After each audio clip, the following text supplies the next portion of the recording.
They thought you were finished.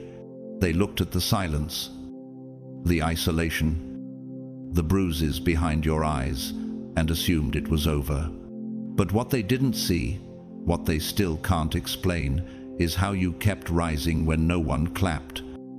How you stood up again with nothing in your hands but fire in your chest and a purpose in your soul.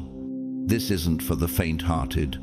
This is for the ones who've bled quietly, healed secretly, and come back unrecognizable, not because you lost yourself, but because you found something greater, chosen one. You weren't just tested, you were transformed. While they whispered rumors, heaven was rewriting your name. While they waited for your collapse, God was preparing your platform. Let me pause here to say thank you deeply, sincerely, to everyone who's supported this message through super thanks. Your kindness carries light further than you know. And if this word touches something deep inside of you, drop a 777 in the comments so I know your spirit is alive and locked in. Because we're just getting started. You think what you've lived through was for nothing? You think all that pain was random? No, it was activation. And in the next few moments, I'm going to show you why your journey, your scars, your solitude, your survival have become a language the world can't speak, but can't ignore either. Are you ready to see what they never expected? Let's get into it. God's chosen ones. They thought you would give up, but you showed them something they can't explain.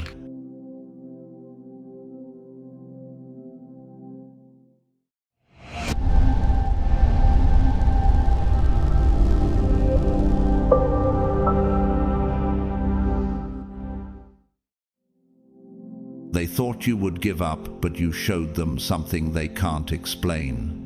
What kind of soul survives fractures that don't bleed but leave you limping in spirit for years? What frequency does a heart vibrate on when it has been shattered repeatedly but still refuses to go silent? These are the unspoken questions your life has been answering with every breath, every step, every whispered yes to the day ahead. There are those who, when broken, become brick, hardened, impenetrable. They build fortresses around their trauma and mistake isolation for healing. But you, God's chosen one, did the unthinkable. You remained soft. While others fused with their pain, you refused to become it. You allowed the wounds to breathe rather than burying them. That is not weakness. That is sacred rebellion. The kind only heaven applauds, but earth misunderstands. Blessed are the pure in heart, for they shall see God. Matthew 5:8. But who remains pure when betrayal corrodes everything? Who stays open when loyalty feels like a liability? Not everyone makes it back from emotional fragmentation. Some lose themselves in performance. Some shapeshift to match the trauma that tried to own them. Yet somehow, you still show up, not as a polished version, but as a presence so raw, it humbles the room. What if your survival wasn't just for you? What if your silent endurance was a lighthouse for souls watching you from the shore of their own despair? You've been walking through rooms with wounds stitched by invisible threads, smiling, leading, responding, parenting, working, while spiritual hurricanes rage inside your nervous system. The psychological term is functional freeze, the ability to operate in chaos while your body forgets how to exhale. And still, you continued, not out of delusion, out of divine alignment. The Lord is close to the brokenhearted and saves those who are crushed in spirit. Psalm 34:18. No one documented your anguish. There were no sirens, nor rescue, just God and you, in a battlefield made of memory. The world praised convenience and charisma, but God marked you in silence, in sorrow, in survival. They said, "You're so resilient," but they never asked what it cost. They never knew the sacred math of brushing your teeth with grief, pressing on your chest like gravity turned vindictive. They couldn't calculate the effort it took to respond to a message, while tears blurred the letters. When you pass through the waters, I will be with you, and through the rivers, they shall not overwhelm you. Isaiah 43:2. Your existence is a contradiction that theology alone cannot explain. You are the burning bush that did not burn out. You are the storm that walks upright. The lion whose roar is a whisper, and yet the earth still trembles. Nature understands what they do not, that not all strength is loud. Like the alpine trees rooted in thin air, you have grown in altitudes that kill most seeds. Like the octopus that loses a limb and regenerates it in silence, you have rebuilt yourself without applause. They expected you to give up. The orchestrated resistance wanted you to collapse under the weight of your assignment, but you stood fractured. Yes, but filled with fire. There's a reason David was still anointed while hiding in caves. There's a reason Elijah called down fire while battling depression. There's a reason Jesus wept before resurrection. My grace is sufficient for you, for my power is made perfect in weakness. 2 Corinthians 12:9. What if the collapse they expected was the collapse heaven delayed, because your breakthrough would convict too many hearts to let them look away? Take the story of Marcus, a social worker in New Orleans who kept feeding families after losing his own in a flood. No one saw his shaking hands when he served soup. No one noticed. He cried in the pantry between deliveries. But when a teenage boy hugged him and whispered, "You're the reason I didn't give up," something eternal shifted. Marcus wasn't just surviving, he was testifying. Now think of Frida Kahlo, a painter paralyzed in pain, who transformed agony into beauty. Her art was protest, her self-portraits a spiritual inventory. She said, "At the end of the day, we can endure much more than we think we can." Her life was a sermon for the soul. But contrast that with Jeffrey Epstein, a financier cloaked in power, who weaponized his privilege to exploit others. Where did that lead? Isolation, shame, judgment, and a legacy no wealth could cleanse. No weapon formed against you shall prosper, and every tongue which rises against you in judgment you shall condemn. Isaiah 54:17. What if the thing they couldn't explain about you was never meant to be explained at all, only witnessed, only honored, only bowed to? What if your softness was your weapon? What if your grief was the womb where your power was forged? You are the paradox that shatters paradigms, the tender thunder, the invisible earthquake, the survivor they underestimated, the phenomenon they cannot categorize. The light shines in the darkness, and the darkness has not overcome it. John 1:5. So yes, they thought you would give up, but you showed them something they cannot explain, and heaven never needed them to. Und because now it begins. You didn't get the luxury of pausing for healing. Healing didn't wait until you were ready. It crashed into you, mid-storm raw, disheveled, half-shaped, and still. You were asked to function. Still. You were expected to perform love while bleeding internally, to be present while barely stitched together. The expectation was absurd. The response? Divine. How do you remain compassionate while falling apart? How do you keep extending grace when you're hemorrhaging unseen? The answer isn't strategy. It's instinct. Spiritual DNA.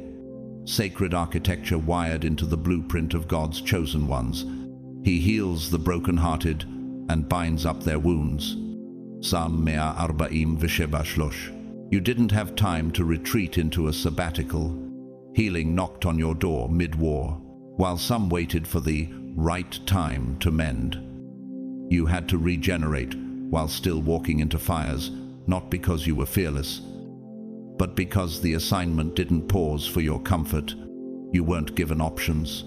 You were given expectations, and somehow you transformed them into sacred obligations. The compassion you gave wasn't polished. It was messy, instinctual, and gloriously human. Your love wasn't some curated virtue. It was evidence of spiritual resistance. What if the way you loved through pain is what saved someone else's life? What if your unspoken endurance is someone's blueprint for survival?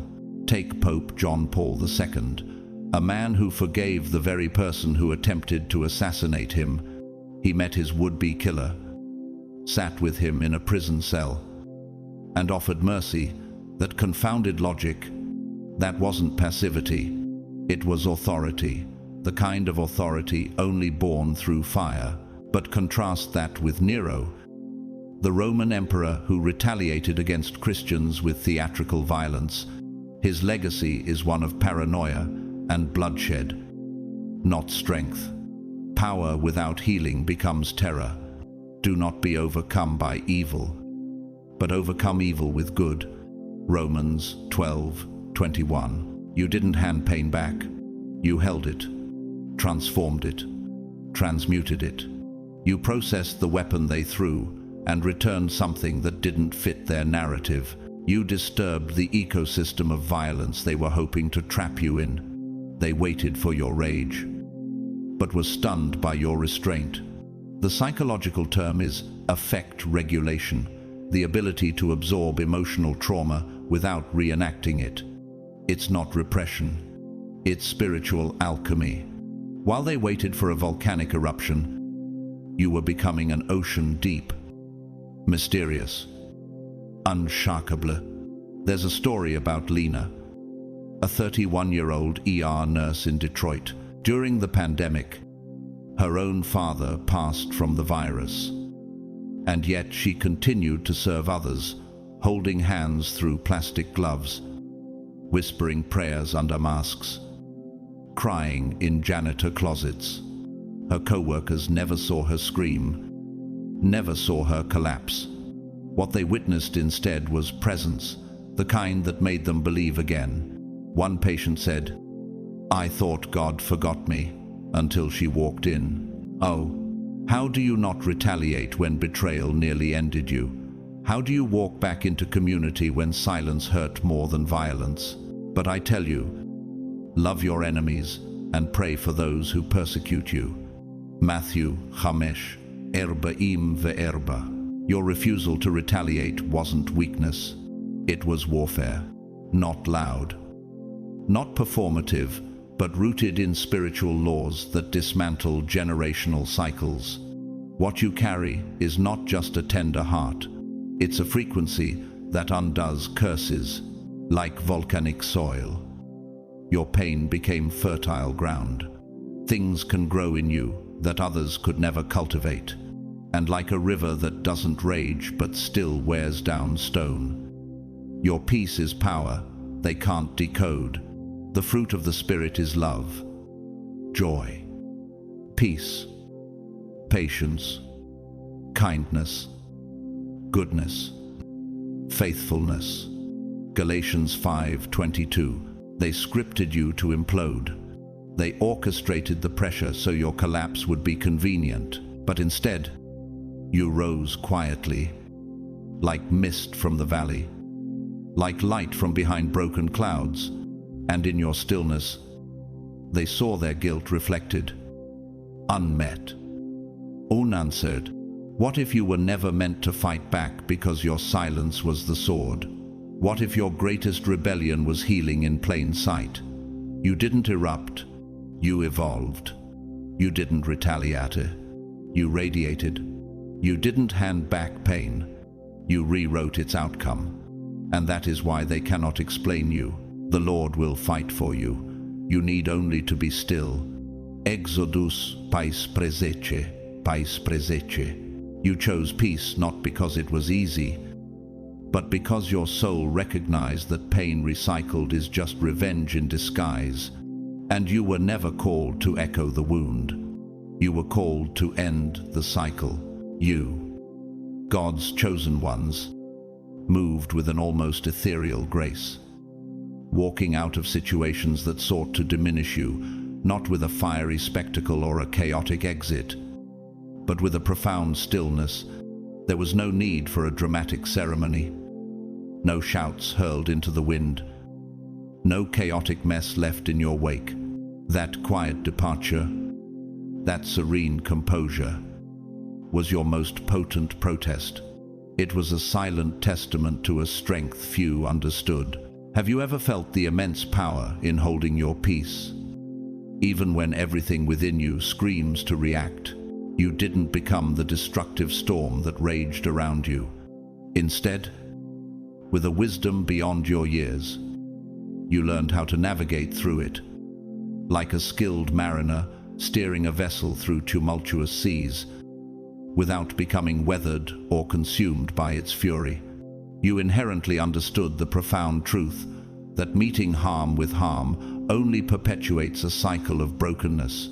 Your unwavering refusal to become venomous, to descend to the level of those who sought to injure you, was often mistaken for weakness.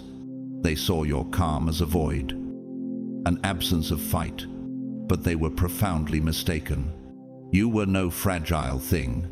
You were a fortress of calm, an unyielding bastion of peace, powered by internal fires of resilience and divine resolve that no one outside could ever perceive. Let them speculate. Let them puzzle over the paradox of how such profound silence could speak so loud, how a quiet withdrawal could carry more weight than 1,000 angry words. You, God's chosen, have mastered a unique kind of composure that requires no grand stage, no audience for validation. It's an inner equilibrium, a state of being rooted in divine peace. The most significant war you won wasn't an external battle waged against those who opposed you. It was an internal victory, a profound triumph over the part of yourself that could have surrendered to bitterness, to resentment, or to despair. And that part, the part that contemplated giving up, lost. This internal triumph is an epistemological shift, changing not just what you know, but how you know and experience reality.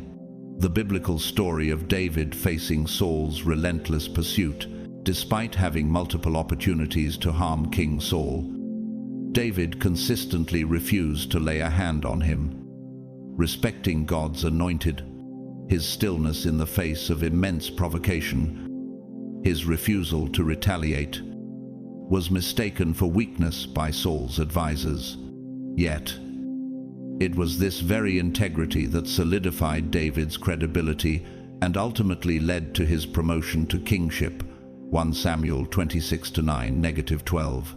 This quiet resolve allowed him to navigate his stormy process without becoming weathered by it. In contrast, think of Haman in the book of Esther, consumed by pride and a venomous hatred for Mordecai. Haman couldn't bear Mordecai's refusal to bow to him, his inability to tolerate what he perceived as disrespect, his insistence on matching perceived slights with harm, led him to plot the genocide of an entire people. His lack of composure and his descent into vengeful fury ultimately led to his own public downfall and execution on the very gallows he had prepared for Mordecai. Esther 7-9-10. Haman's story underscores the destructive outcome of failing to master internal fires and instead becoming the storm. Perhaps you found yourself in a situation like Aisha, a community leader tirelessly working for justice in her neighborhood. She faced relentless criticism and false accusations from a vocal minority who sought to discredit her. They expected her to lash out, to engage in a public shouting match. Instead, Aisha responded with quiet dignity, focusing on her work and allowing her actions to speak louder than their words. This unexpected serenity disarmed her detractors, baffling them Her refusal to become venomous showcased an internal fortress that no attack could breach, eventually leading her organization to unprecedented support and influence. Her experience illustrates that true power isn't in the decibels of your voice, but in the integrity of your actions and the peace of your spirit. This victory, a testament to your unyielding spirit, has prepared you for an outpouring of divine favor. If your heart now overflows with divine love, radiating compassion and benevolence, now is the moment to let it shine brightly, just as a lighthouse stands silently, yet powerfully, guiding ships through treacherous waters with its unyielding beam. Your love can guide others. Your generous spirit is a crucial component of God's unfolding plan. When you click the Super Thanks button on YouTube, you become a direct channel for God's light to reach countless others. Your gift will not only bless your own life, creating an energetic feedback loop of prosperity and purpose, but it will also touch and transform other lives, amplifying its impact far beyond what you might imagine. This is not merely a transaction, it's an act of covenant, aligning your resources with divine intention. You are not an incidental part of this, you are an essential, sacred component of His sacred plan. Your act of kindness, your willingness to share the abundance you've received, may very well be the precise answer to someone's fervent prayer, a ripple effect of divine intervention. It's an act of altruism rooted in a deeper spiritual understanding. Share your blessings generously, and in doing so, you honor His kingdom, extending His grace and love into the world. May His boundless grace continue to guide you always, illuminating your path and empowering you to walk in the fullness of your purpose. What transformation might your act of giving ignite in another's life? What confounds the mind isn't that pain kept arriving uninvited, it's that gentleness never packed up and left. Even after betrayal bruised trust into near extinction, after relationships collapsed under the weight of pretense, something inside you refused to become the bitterness that visited you. The real miracle wasn't survival, it was softness. You didn't just endure it. You continued to embody a frequency that refused to harden after so many rehearsals of disappointment. The expected outcome was disappearance, that you'd shrink, isolate, guard your soul behind barbed silence. Instead, you did what only God's chosen ones do. You stayed, not just physically, but emotionally, spiritually, energetically. You didn't disappear, you deepened. I will give you a new heart and put a new spirit in you. I will remove from you your heart of stone and give you a heart of flesh. Ezekiel 26.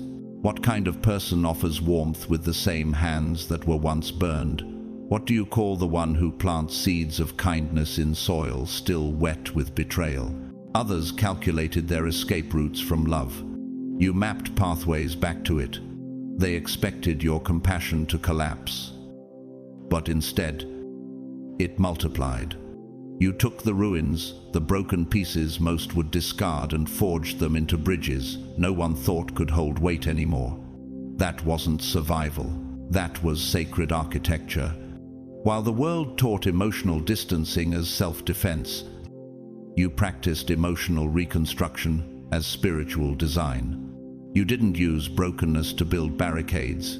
You built thresholds, bridges, openings, not for others to invade you again, but so heaven could flow through you, uninterrupted.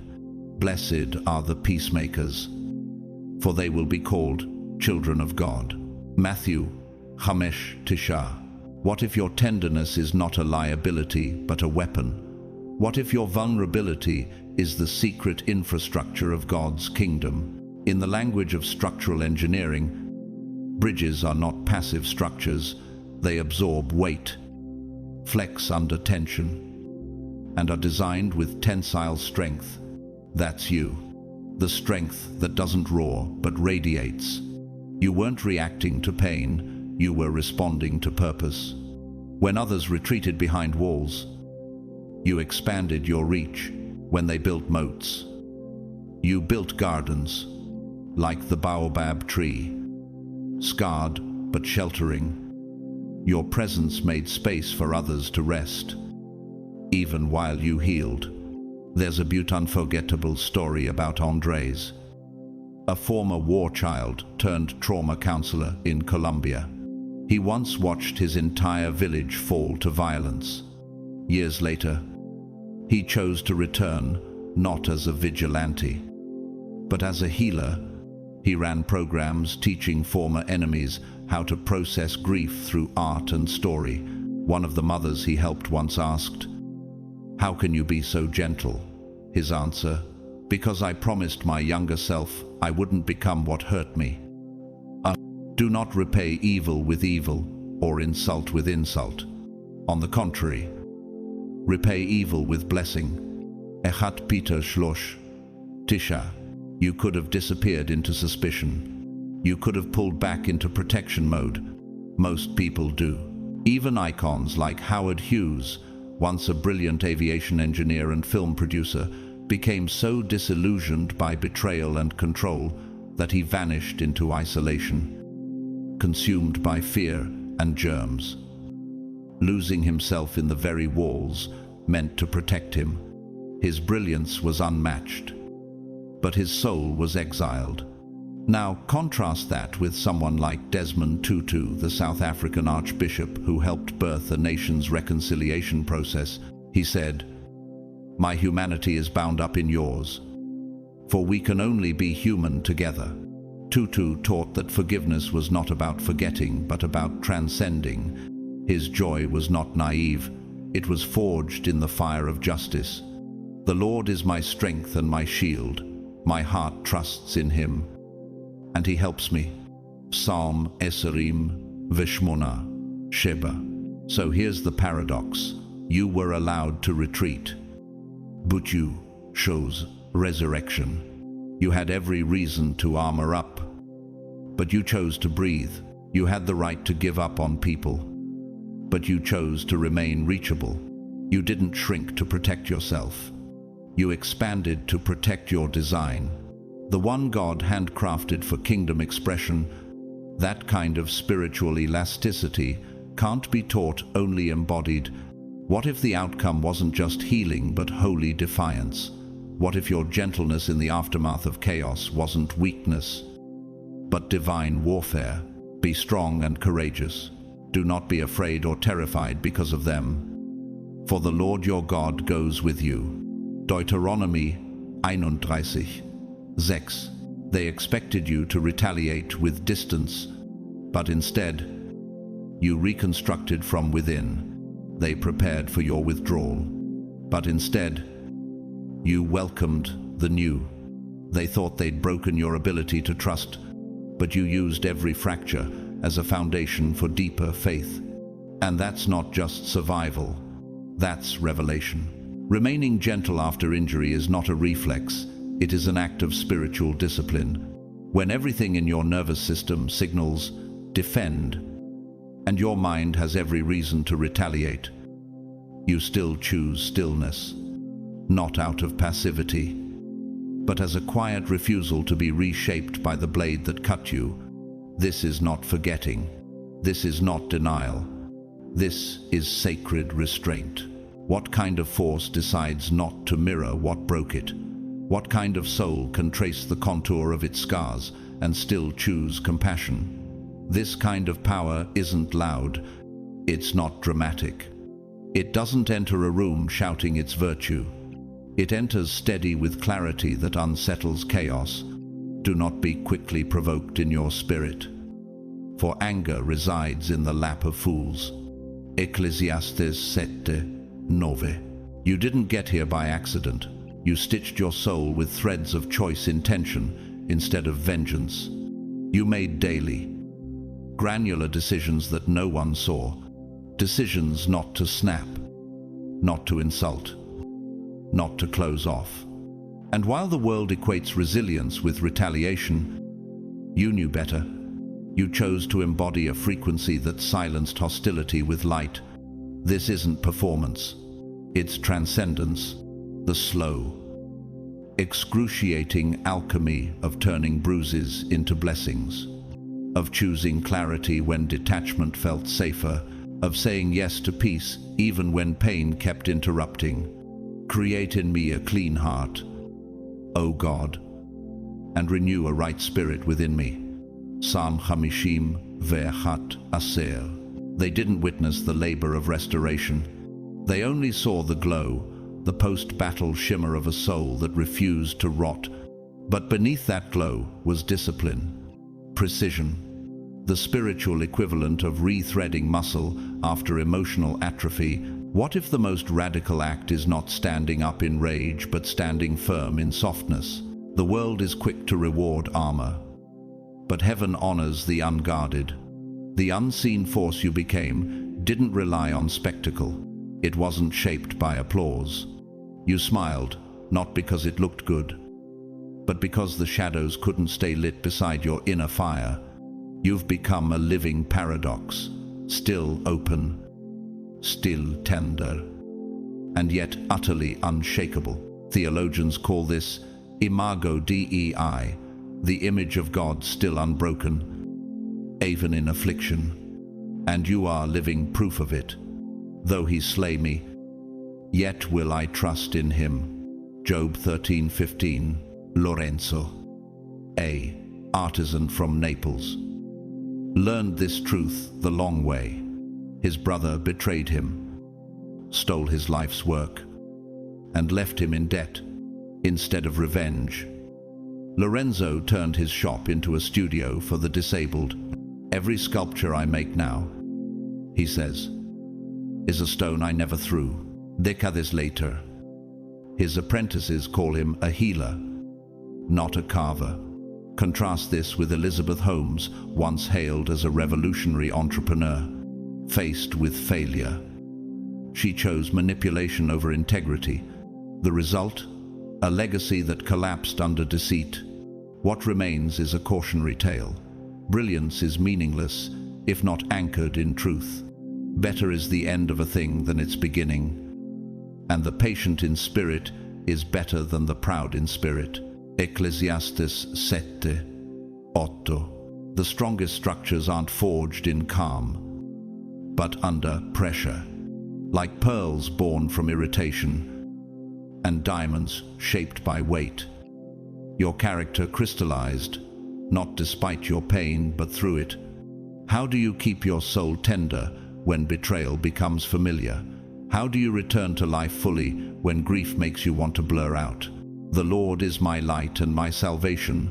Whom shall I fear? Psalm 27:1.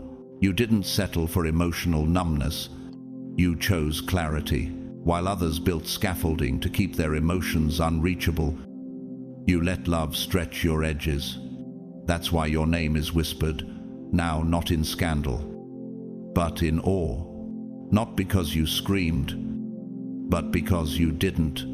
And in not matching their harm, you exposed their weakness. You turned vulnerability into legacy, the legacy of those who rebuild what others destroyed.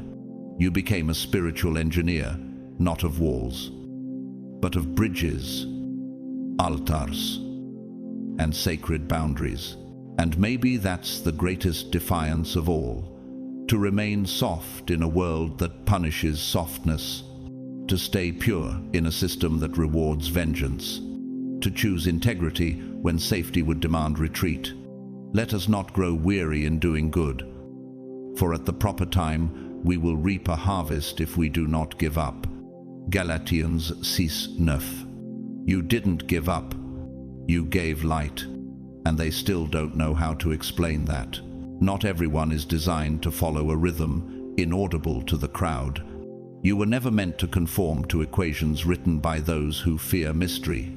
While most people chart their lives by metrics and milestones, you were calibrated by conviction, a pulse from heaven that no instrument on earth could detect. You weren't reckless. You were responsive. You moved when there was no map. You obeyed when nothing made sense. You walked into deserts with no compass except peace. That doesn't look like wisdom to a world trained to worship credentials. But you were never walking by sight. You were following a signal, not signage. Now faith is the substance of things hoped for, the evidence of things not seen. Hebrews 1, Ezra 1. Why did you move when everything screamed to stay? Why did you trust what couldn't be proven? Why did you walk alone when the path with applause was right there? Because obedience to purpose is louder than permission from people, and conviction doesn't negotiate with consensus. Most people demand visibility before movement. You listen to intuition, sharp as lightning, brief, electric, undeniable. You responded to flash guidance, what scientists would call neural firing or quantum cognition. You recognized as spiritual resonance. Heaven whispered, and your whole being moved before your mind could catch up. My sheep, listen to my voice. I know them, and they follow me. John Esarim Visheba. People thought it was rebellion. They called it delusion. They said you were just reacting. But deep down, they were disturbed by your clarity. Clarity that came without confirmation. And nothing scares the system more than someone who moves without needing permission. When others needed data, you moved in direction. When they asked for evidence, you followed alignment. That's why they couldn't categorize you. There's a story about Ayla, a woman in Morocco who left her career as a banker to start a lavender farm in the middle of a drought. Everyone thought she lost her mind. But Ayla said, God showed me lavender in a dream, and peace never left me since. Years later, that once mocked patch of land became the site of a healing center for war widows. Her conviction bore fruit no logic could have predicted. Trust in the Lord with all your heart, and lean not on your own understanding. In all your ways submit to him, and he will make your path straight. Proverbs 3:5. Now time is catching up to you. The wild path you followed begins to form a constellation. The very trail they mocked begins to shine like scaffolding for those too afraid to step first. The people who doubted you now trace your movements in quiet admiration. They may never say it aloud, but your faith redefined their understanding of certainty. You didn't need to be proven right. That was never the goal. You weren't chasing affirmation. You were responding to an echo only your soul could interpret. In the world of architecture, there's a term called load-bearing intuition. It refers to a designer's instinct for where pressure will land before the structure even stands. That's what your journey has been. Intuition strong enough to carry weight, not yet visible. The steps of a good man are ordered by the Lord, and he delighteth in his way. Psalm 30, Visheba, Asarim, Vishlosh. You didn't just walk ahead. You built a pathway through fog. You planted seeds others couldn't even see the soil for. Your courage was not loud.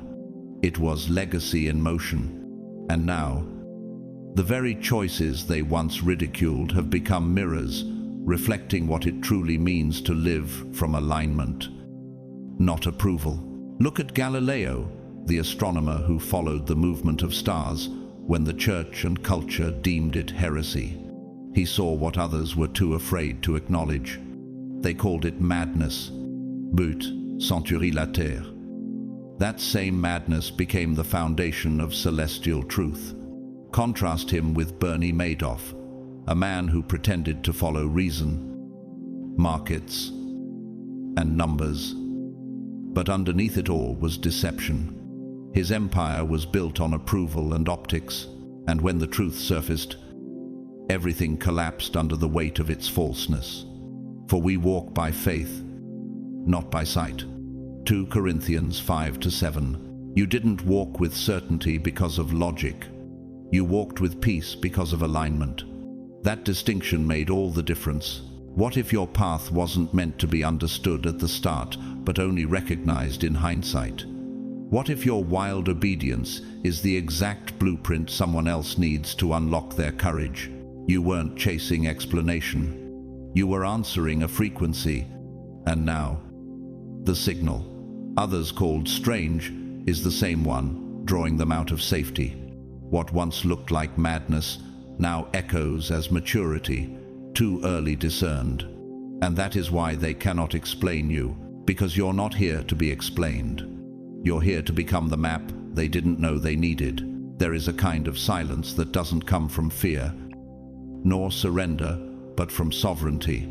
The kind of silence that carries its own gravitational field. It doesn't retreat.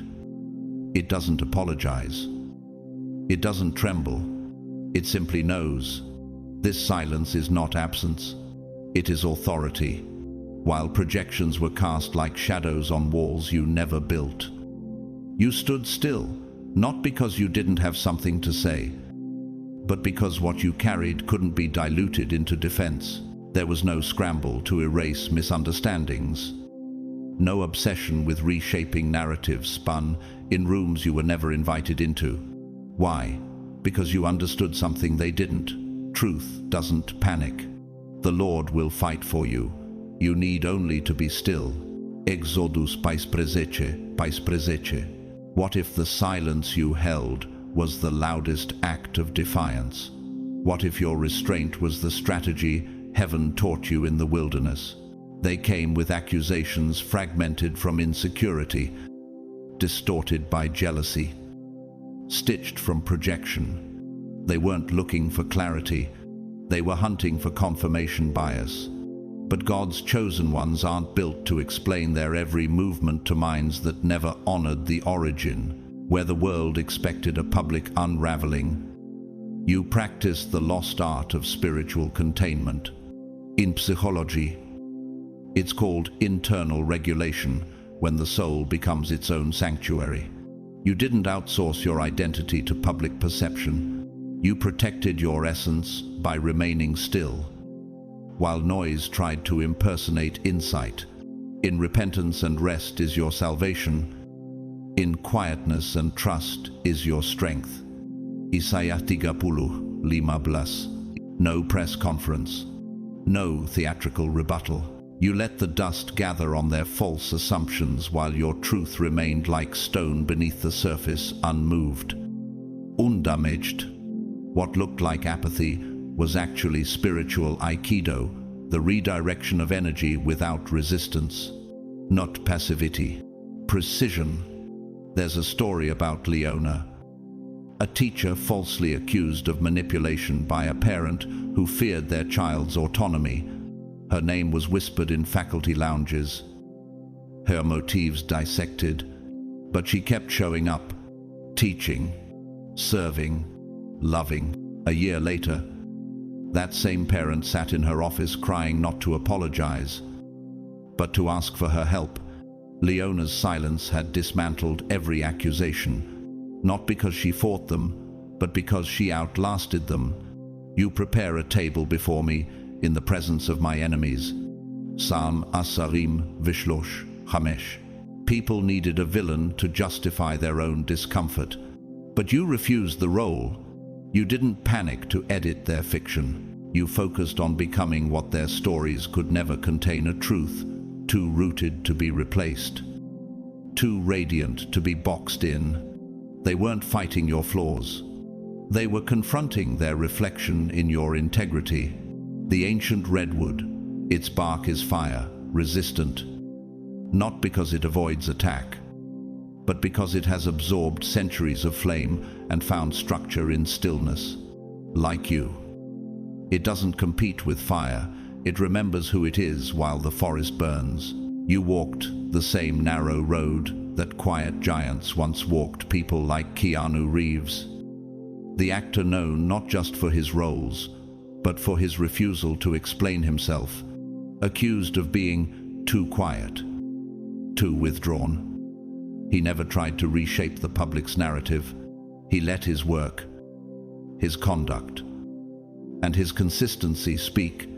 behind the scenes. He gave away millions, supported cast and crew anonymously, and carried the grief of losing his partner and unborn child without turning cold. When asked about the pain, he simply replied, "Grief changes shape, but it never ends." He didn't chase sympathy. He carried sacred stillness, and the world eventually honored what it couldn't name. Contrast this with Benedict Arnold, once hailed as a hero, but undone by insecurity and impatience. His need to be acknowledged eclipsed his mission, and so, in chasing reputation, he lost the truth of who he could have become. Be still before the Lord, and wait patiently for him. Do not fret when people succeed in their ways. Psalm 37:7. How do you remain composed when the world demands a performance? How do you stay unmoved when your name is twisted into entertainment? Because you know the truth doesn't need a spotlight, it needs a spine. And you've spent too long in silence, learning how to stand without shouting. Your elevation came without announcement. It came in still steps, in the dark, without applause. And that is why it cannot be revoked. What if the real transformation was not that you cleared your name, but that you never surrendered your nature? He will make your righteousness shine like the dawn, the justice of your cause like the noonday sun. Psalm 37:6. You were never trying to be understood. You were becoming undeniable. You didn't trade your time for defense. You invested it in becoming unshakable, and that is why the silence you chose speaks louder than their assumptions ever will. While they whispered rumors in rooms built on speculation, you were building a sanctuary in silence. While they constructed suspicion with shaky scaffolding, you laid foundation with stone, forged in stillness. They mistook your calm for weakness. They didn't realize you were simply rooted, not reactionary. What they never understood is this: clarity ages well. Truth doesn't rush. It doesn't audition. It doesn't compete with noise. It just waits. And while the world was busy manufacturing narratives, you trusted the gravitational pull of reality. You didn't fight shadows, you just refused to cast any. You understood something only the spiritually mature grasp. Time doesn't need an audience to complete its unveiling, for there is nothing hidden that will not be disclosed, and nothing concealed that will not be brought out into the open. Luke 8:17. What if your refusal to defend wasn't defeat but divine confidence? What if letting them misunderstand you was the most strategic decision you made? What if waiting wasn't weakness but wisdom wrapped in fireproof patience? While they prepared for your rage, they were met with your stillness, and that disturbed them more than any confrontation could have. There is a term in physics, inertial stability. It refers to an object's ability to resist movement, not because it's passive, but because it's in perfect balance. That was you. You didn't respond to every gust of opinion because you were operating at a higher law of motion, faith under gravity, not fear under pressure. Be still before the Lord and wait patiently for him. Psalm 37:7. You knew what most don't. Misunderstandings only last as long as they serve someone's illusion, and when their utility ends, the truth rises like vapor through cracked walls. Slowly, steadily, unapologetically. When time is allowed to speak, it speaks with authority. And when it confirms what you always knew, there's no need for gloating, just peace. There's a story about Devonte, a jazz musician accused of plagiarism by a jealous former bandmate. He lost shows, reputation, even close friends. But instead of fighting back in headlines, he kept composing.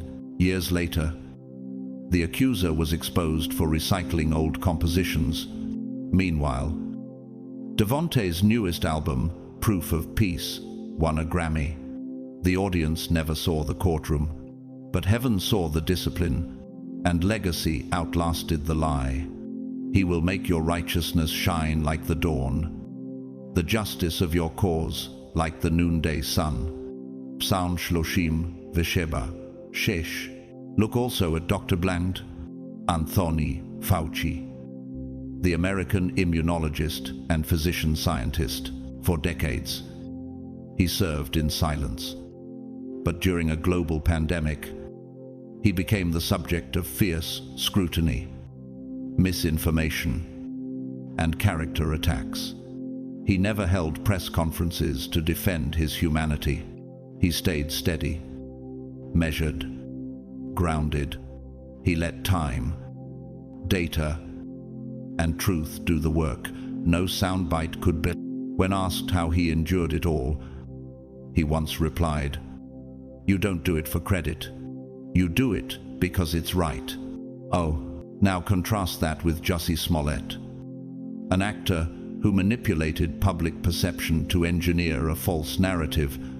When the fabrication unraveled, the damage extended beyond his own name. It wounded causes, trust, and credibility.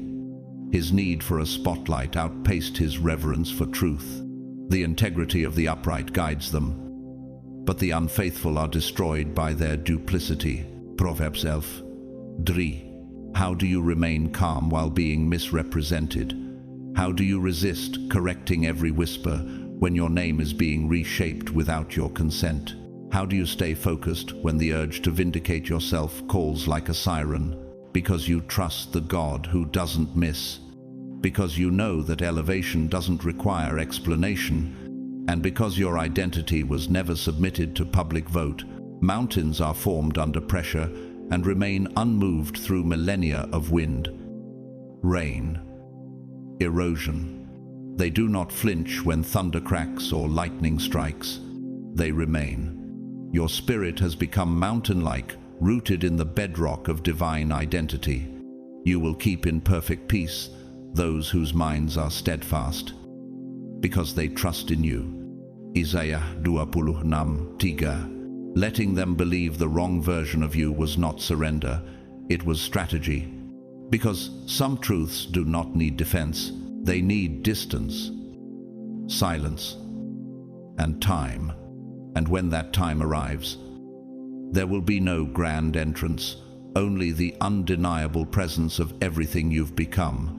And that is what unsettles them most. You didn't roar, you radiated.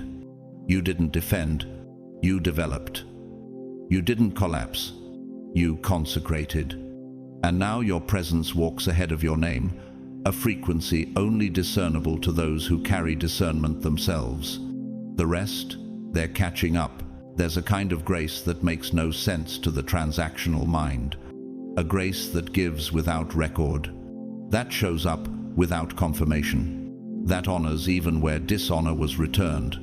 You've been moving through the world with a generosity that can't be priced, not because you were unaware, but because you were unwilling to be reduced by someone else's limitations. If you love those who love you, what reward will you get? Are not even the tax collectors doing that? Matthew 5:46. What kind of person keeps pouring when their cup is ignored? Why offer loyalty when reciprocity was never promised? What do you call the kind of love that doesn't need to be earned, only released? You gave from clarity, not confusion, from conviction, not compulsion. While others clung to emotional calculators, you moved from spiritual overflow. And when you reached out to people who never reached back, it wasn't because you lacked value, it was because you remembered what it was like to be forgotten. In behavioral psychology, they call this empathic memory, the ability to recall pain not for trauma, but to build bridges. You weren't seeking attention. You were building connection in a world addicted to performance. Freely you have received, freely give. Matthew 10:8. You answered silence with presence. You met coldness with kindness. You didn't lower your standard because others refused to rise to it. That's not naivety, that's sovereignty. The kind of spiritual maturity that chooses abundance, even when scarcity would have made more sense. You didn't give because they earned it. You gave because withholding would have made you betray your own spirit. And that confused people. They mistook your loyalty for weakness. They couldn't comprehend giving without guarantee, but your compass was never broken. It was calibrated to eternity. There's a story about Rina, a widow in Istanbul who hosted travelers in her tiny home every Friday. Some took advantage. Some never said, "Thank you." But she kept preparing the meal. Love doesn't ask for receipts, she said once.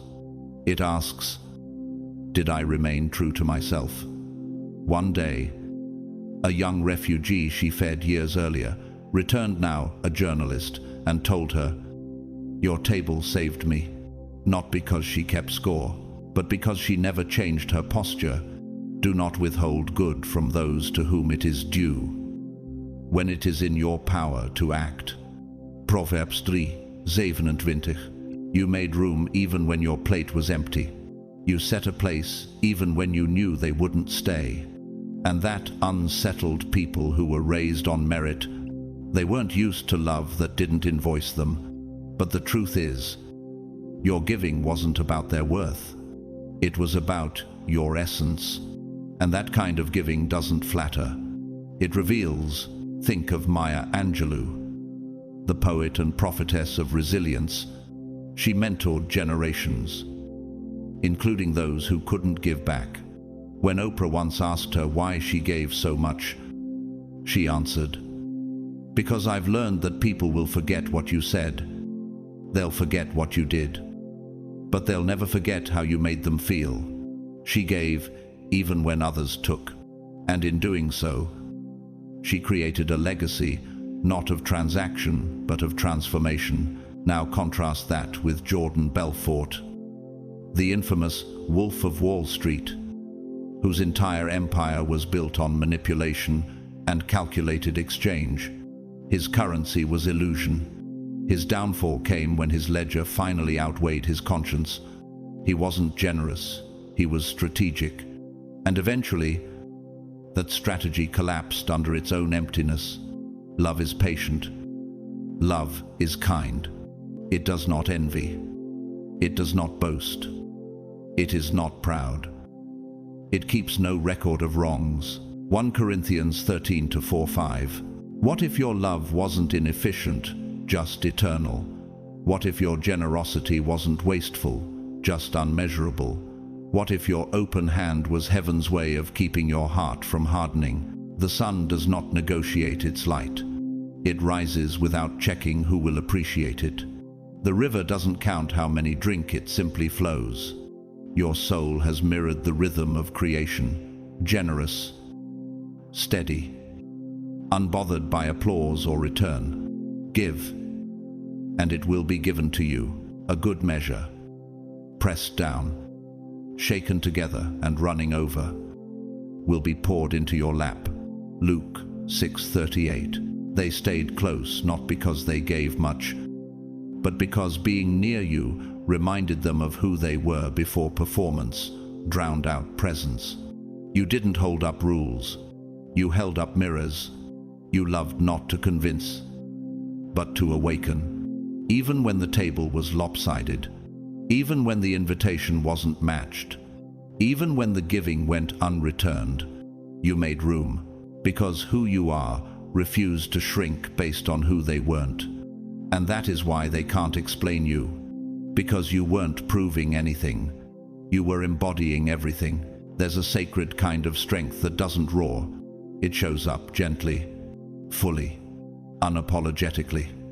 It walks into rooms, not looking to prove, but to reflect, and it lingers long enough to expose who's uncomfortable with authenticity. You offered presence even when you noticed the climate change, the temperature drop in conversations when you stopped being convenient, the recalibration of energy when your truth began taking up space. You didn't shrink, but you noticed. You always notice.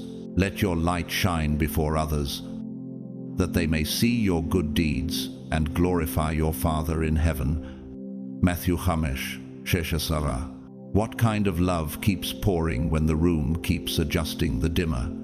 What kind of heart stays kind when it knows it's being measured by conditions? What happens when you offer steady warmth in a culture built on flickering charm? You sensed it, the tension behind their smiles, the subtle edits they hoped you'd make, louder when needed, quieter when true. Love in their dialect sounded like affection, but felt like performance.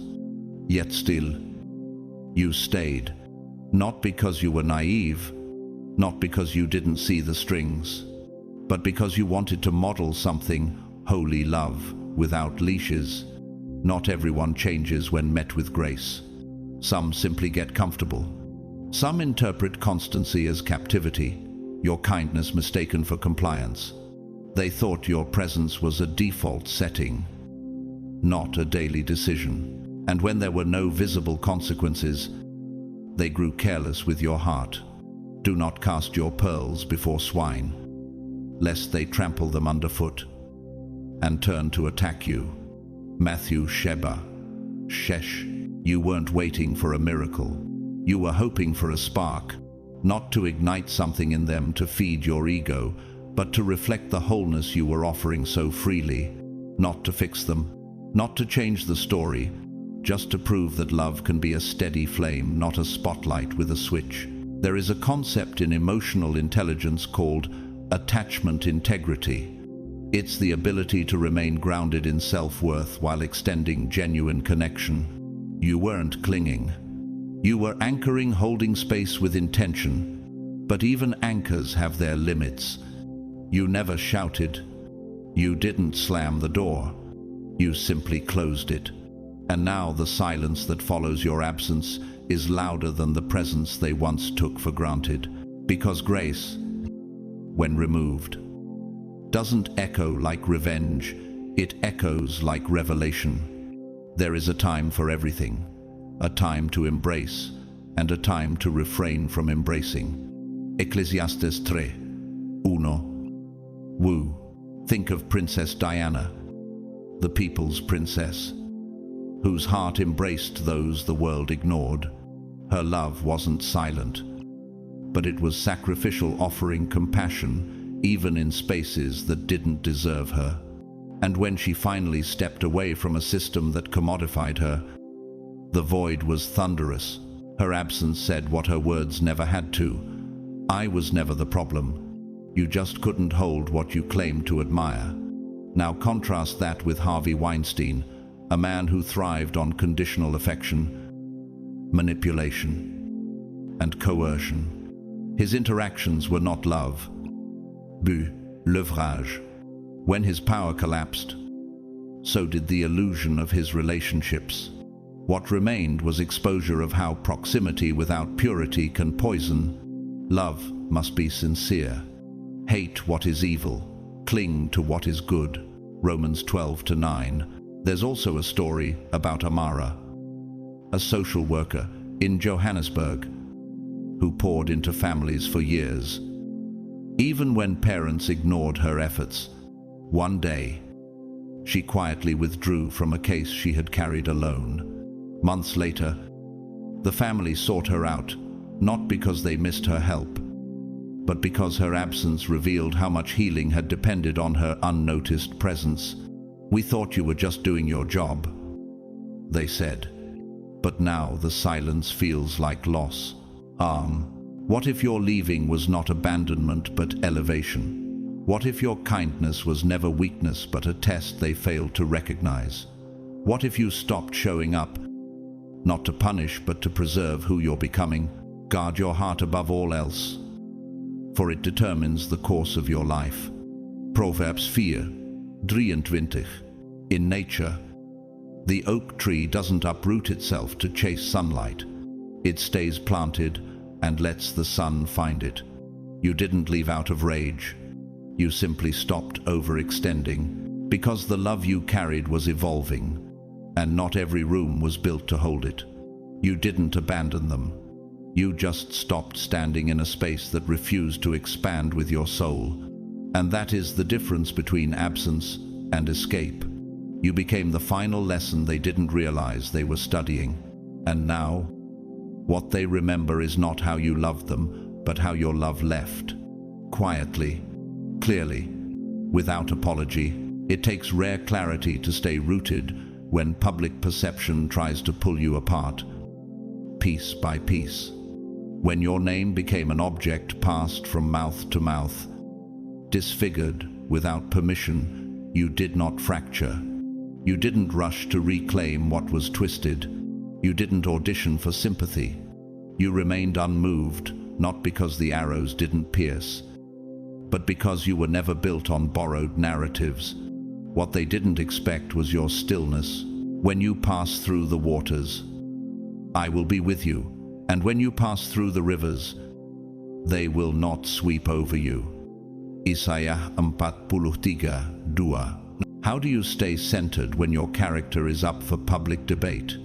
What anchors you when your identity is reconstructed by strangers with no access to your truth?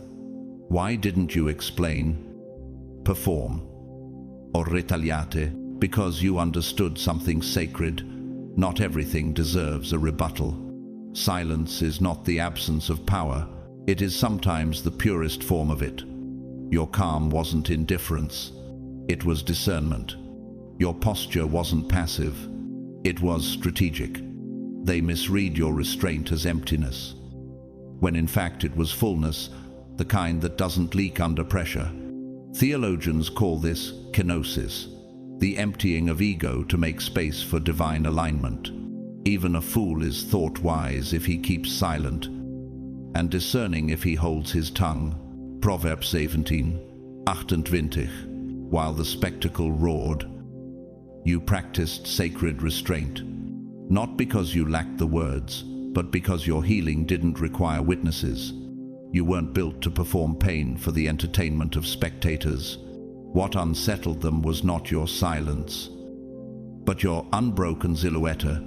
While they expected collapse, what they got was composure. There's a story about Ezekias, a sculptor accused of stealing designs from another artist.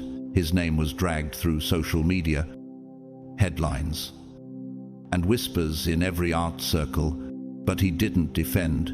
He kept sculpting. 3 years later, a major gallery unveiled his latest work, a towering marble figure of a man standing in silence while chaos storms around him. It was titled Integrity. The same critics that once mocked him now quoted him, but by then, he no longer needed it. The Lord is my light and my salvation. Whom shall I fear? Psalm 27:1. Look at Michelle Obama, who weathered years of criticism not with retaliation, but with grace sharpened by discipline. When insulted, she didn't respond in kind. She said, "When they go low, they go high." Her stillness wasn't softness, it was steel. Her response wasn't weakness, it was wisdom. And history now records her not as a victim of slander, but as a monument of character. Now, compare that to Richard Nixon, whose presidency unraveled not because of one loud accusation, but because the silence of facts could no longer be ignored. While he tried to spin the narrative, defend his image, and deny the obvious, the truth moved steadily, quietly, like water through cracked stone. What he feared most wasn't the scandal, it was the stillness that exposed it. His fall came not with drama, but with inevitability, a resignation, a legacy rewritten. The integrity of the upright guides them, but the unfaithful are destroyed by their duplicity. Proverbs 11:3. How do you keep writing your own story while others try to hijack the pen? How do you keep showing up whole while fragments of your name are scattered like rumors? You didn't draw back. You rewrote quietly. You didn't look for justice through revenge. You let alignment do its work.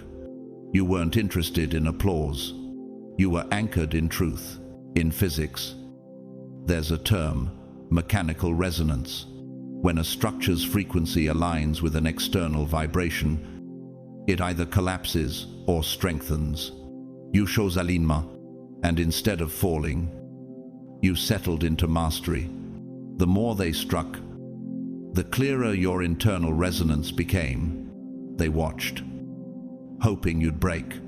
But all they did was chisel away what didn't belong, revealing the sculpted version of you that even they couldn't ignore. They called it survival, but what you demonstrated was sovereignty. The righteous will never be shaken. They will be remembered forever. San me e, vishti me sara, shish. And now, the same ones who were ready to write your ending are forced to sit in the truth that you never stopped writing your own. While they threw stones, hoping for collapse, all they revealed was what you were made of. Light layered in granite, heart reinforced with heaven, vision immune to distortion. Your stillness was never weakness. It was clarity with a backbone. And now, what they called delusion looks a lot like divine direction. There's a rare kind of wisdom that lets you stand beside those who've quietly aimed darts at your back and still choose not to strike. You heard the tones drop when your name entered the room. You felt the pauses their restraint wasn't respect. It was calculation. You noticed how support turned generic, how praise became delayed, how silence grew loud in moments when loyalty should have spoken. And still, you didn't shatter them. You didn't drag their names through fire like they tried to do to yours. Why? Because your identity was never built in the same shallow soil that bred their betrayal. You understood what Jesus meant when he said, "Father, forgive them, for they know not what they do." Luke 23:34. You weren't ignorant. You were anchored. There is a difference. You had already seen the choreography behind their kindness. You did the soul math, calculated the inconsistencies, measured the hesitation wrapped in their hospitality. But you didn't explode. You didn't retaliate. You ascended. And that confused them more than confrontation ever could.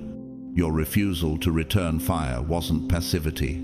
It was precision. Look at Nelson Mandela, who walked out of 27 years of prison, not with vengeance, but vision. He shook hands with those who chained him because he knew real power wasn't in retaliation, it was in restraint. It wasn't because the injustice wasn't real. It was because the future mattered more than feeding the past. Now compare that to Richard Nixon, whose paranoia about betrayal birthed an entire scandal. He didn't wait for exposure, he orchestrated a cover-up. His downfall wasn't caused by his enemies. It was engineered by his inability to hold his peace. Like David sparing Saul in the cave. You had every right to strike but chose legacy over ego. 1 Samuel 24:4-7. Saul was in your reach. The dagger was available, but you refused to become like the very thing that tried to undo you. That is not weakness. That is generational discipline. Do not be overcome by evil, but overcome evil with good. Romans 12:20-1. You weren't there to collect justice. You weren't there to match energy. You were there to outgrow the entire frequency. It would have been easy to post the screenshots, drop the evidence, tell the truth, raw and loud. But you didn't. You let silence build your sanctuary. Your peace was the wall they could not scale. And they don't know how to fight someone who won't swing back. Because you weren't made for drama. You were made for dominion. They now sit in confusion, not because you didn't see their schemes, but because you saw through them and still chose poise. That level of elevation can't be explained to the petty. That kind of character can't be taught through books. It's forged in the fire of betrayal and crowned in the silence of restraint. A gentle answer turns away wrath, but a harsh word stirs up anger. Proverbs 15:1. You are not here to prove you noticed. You're here to prove you never needed them to act right in order to stay aligned. That is maturity. That is spiritual royalty. Step beyond the screen. Join and help light the way for others. Because somewhere, someone is trying to survive a storm that doesn't just shake their world, it tries to erase it. Some storms don't pass. They linger. They whisper lies into your identity. Press against the parts of you you thought were unshakable, and demand that you collapse just to make the pressure stop. And you know what that feels like, because you walked through one, not the kind that leaves visible bruises, the kind that tries to edit your essence, the kind of unraveling that doesn't just hurt, it rewrites.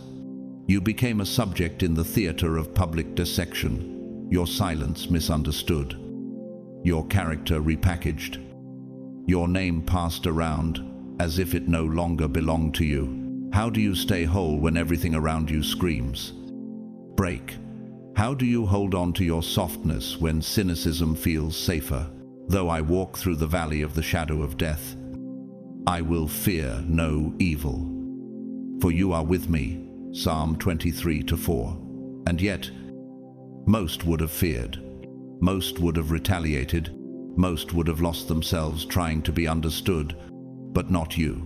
Where others shut down, you opened wider. They waited for vengeance. You responded with stillness. They anticipated resentment. You brought radical presence. That is not naivete. That is sovereignty over your own spirit. Simone Biles. The world crowned her the greatest gymnast of all time. But what made her legendary wasn't just the flipsit, was the moment she stepped back from the Olympics to protect her mental health. In a culture obsessed with medals, she chose wholeness over performance. That decision shook the world because it challenged the lie that worth equals output. She showed us that true strength is the courage to stop before you break. Now contrast that with Anna Delvey, name built on illusion. She climbed social ladders by manufacturing an identity, convincing the world she was someone she wasn't. For a while, she succeeded. But lies are heavy, and when the masks fell, the collapse wasn't just legal, it was spiritual. Because when your foundation is fiction, truth doesn't need to fight you. It just waits. The contrast is sobering. One chose transparency and was elevated. The other chose an illusion and crumbled. Better is a poor man who walks in his integrity than a rich man who is crooked in his ways. Proverbs 28:6. You were given every excuse to harden. You were handed invitations to bitterness engraved with betrayal, sealed with shame, but you never RSVP'd. Instead, you did something most can't explain. You walked through fire, and instead of carrying the flames, you carried water. What they witnessed wasn't just survival. It was transformation without distortion. You, refined quietly, fiercely. You didn't need to prove your wholeness. You embodied it. Your response became your redefinition. You weren't shouting to be seen. You were glowing because you were rooted. The light shines in the darkness, and the darkness has not overcome it. John 1-5. They called you rare, not because you were untouched, but because you didn't let the ashes become your architecture. You still looked like light. You still walked with open hands.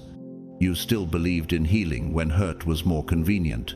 You became what most don't expect, the hurt becoming the healer. And that makes them uncomfortable, because who teaches that pain can evolve into purpose? Who shows that tenderness can outlast trauma? Who dares to stay soft when the world demands armor? You did, like a character from a forgotten legend, the queen who lost her crown but kept her grace, the warrior who laid down the sword and healed the battlefield. Instead, you were never fighting against, you were creating through. He gives strength to the weary and increases the power of the weak. Isaiah 40. 29. So now, as others scramble to rebuild after chaos, your life has already become a shelter. You've carried peace like an inheritance and given it without invoice. Because what you have isn't for sale. It's sacred. You didn't just overcome, you redefined what resilience looks like. Staying soft without losing strength. Staying generous in a culture of survival.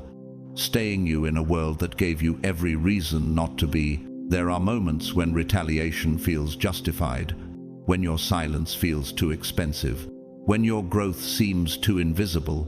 Have you ever stood at the edge of an emotional firestorm and felt every part of your body demand combustion? To yell, to expose, to drag what hurt you into the spotlight? Who would blame you? Wouldn't it be easier to shout your version before the crowd names theirs? To swing back before the wound scabs over wrong? But instead of clapping back, you chose what few dare: stillness. You made the harder decision to unravel your pain instead of project it, to understand instead of accuse, to transform instead of transfer. That's not passivity. That's a sacred rebellion. It's emotional albedo, a purification of the self by confronting the shadows within instead of fighting ghosts without. Look at Viktor Frankl, a survivor of the Holocaust. He endured the unthinkable, losing his family, his freedom, and nearly his life. Yet he emerged not with vengeance, but with vision. He didn't let the concentration camps define his legacy. Instead, he wrote Man's Search for Meaning, teaching that between stimulus and response, there is a space, and in that space lies our power to choose. He turned unspeakable suffering into psychological revelation. That kind of legacy doesn't come from escape. It comes from confronting the abyss and choosing to build a bridge for others. Now contrast that with Anna Sorokin, also known as Anna Delvey. The world mistook her audacity for brilliance. She played high society like a symphony, until the music stopped and truth demanded an encore. When the veil dropped, there was no transformation, only performance extended beyond its welcome. Faced with exposure, she didn't humble herself. She monetized the illusion. Not every fall births wisdom. Sometimes it just deepens the deception. So what makes someone respond like Mandela rather than Holmes? It's what the Bible calls truth in the inward parts. Psalm 51:6. The discipline to live aligned with what's eternal, not what's expedient. You went inward. That journey stripped you. You lost roles, expectations, even people who couldn't grow with you. You lost the skin of your former self like a tree shedding its bark, not to die, but to make room for deeper rings of maturity. You stood in the furnace and didn't curse it. Instead, like the 3 Hebrew boys in Daniel 3, you let the fire refine you, and when you walked out, you didn't smell like smoke. Why? Because you were never alone in the flames. God stood with you. When you pass through the waters, I will be with you. When you walk through the fire, you shall not be burned. Isaiah 43:2. But here's the part most miss. Healing isn't just restoration, it's reorientation. You weren't rebuilding what was. You were architecting something new, a sanctuary, not a survival bunker. Have you noticed? You don't chase closure anymore. You don't perform for peace. You're not addicted to being understood, because you've tasted something deeper, alignment. And alignment doesn't beg for applause. Better is the end of a thing than its beginning. And the patient in spirit is better than the proud in spirit. Ecclesiastes 7:8. What if your resilience isn't measured by how quickly you bounce back, but by how fully you come back as yourself? What if the ache wasn't punishment, but blueprint? What if letting go wasn't losing, but preparing your hands for something you were never meant to carry and build at the same time? What if your pain was the gate to your purpose, not the graveyard of your former self? What if the silence you held wasn't emptiness, but sacred preparation? What if your scars weren't signs of defeat, but spiritual cartography, holy maps of where God walked you through? The Lord is near to the brokenhearted and saves the crushed in spirit. Psalm 34-18. Even now, you carry a quiet power, the kind that doesn't beg to be seen, but shifts rooms when it enters, the kind that doesn't argue, but commands. That is divine emotional intelligence, the ability to feel fully without surrendering to reaction. And that's what they never saw coming, because not everyone takes pain and makes it a platform. Some build prisons from it. But you built a well, and now others drink from what you nearly drowned in. That's not recovery. That's spiritual architecture. That's legacy. And maybe that's the most sacred kind of healing, not the kind that arrives with applause or validation, but the kind that builds itself quietly, in shadows. Through the soft rebellion of presence, you didn't just break cycles. You rewrote the blueprint. You didn't inherit a legacy, you became one. And in a world obsessed with noise, you chose to become a refuge. You turned your ache into atmosphere. You gave what you never got. That's not weakness. That's spiritual mastery. So if this message found you, it's because you are that presence now. The kind that heals just by standing still. The kind that doesn't need a spotlight to radiate light. The kind that makes room for others, not by rescuing them, but by reminding them they were never broken. The world needs more of that. The world needs you steady, grounded, generous, whole. If this spoke to you, don't keep it to yourself. Click like so. The algorithm knows this message matters. Share it with someone still walking through their own storm. Drop a comment. Your voice could be the echo someone else is waiting for. And if you haven't yet, hit subscribe so you never miss what's next. To every soul who supported this channel, whether through a super thanks, a kind word, or just quiet presence, thank you. Your energy matters more than you know. And if you feel led to give through super thanks, you know that you're not just supporting content, you're sowing into sacred space. You're helping this message reach those who need it most. In moments they didn't know light was on its way. It's more than generosity. It's spiritual resonance. May peace find you in the unseen places. May strength rise every time you choose softness again. And may your presence continue to be the shelter you once longed for. You didn't just survive. You became the safe place. And that changes everything.